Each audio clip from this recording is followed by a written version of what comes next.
La validation rapide par un Paul Biya habituellement si tortueux dans son processus de prise de décision du décret de l'entrée en vigueur de la modification de la Constitution dont le but d'établir un poste de vice-président vient en rajouter aux soupçons vocalement portés par le sénateur René Zengele le 5 avril dernier en pleine sidération dans un parlement aux ordres quant au caractère quelque peu emprunté de la démarche portant à un tel changement de paradigme.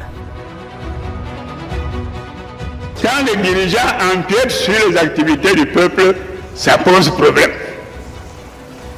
On n'a plus de démocratie, on a tout, sauf cela. La précipitation avec laquelle vous conduisez cette réforme-là est suspecte.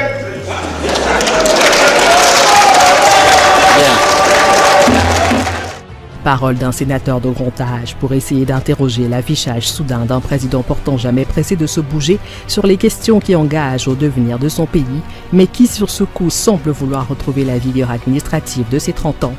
Signalement apparent de son désir d'aller vite par une prise de distance inédite avec lui-même et de ce fait, l'acceptation résolue de ce qu'il n'est pas vraiment tel qu'il a largement laissé apparaître au cours de son séjour à la tête du pays, le maître des horloges.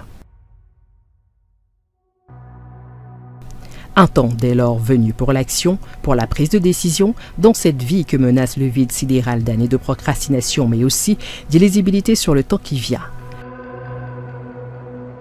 Paul Biya, pour une fois soumis à l'épreuve du temps, à l'urgence du temps, à la menace de voir arriver ce qui lui semble indicible, à savoir le renouvellement à chaque lever de soleil de son propre souffle.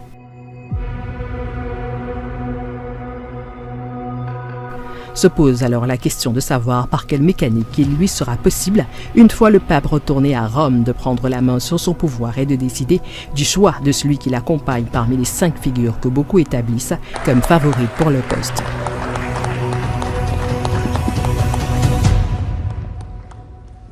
Le premier d'entre tous, selon plusieurs sources généralement bien introduites, Franck Biya, le propre fils de l'homme, lequel a été aperçu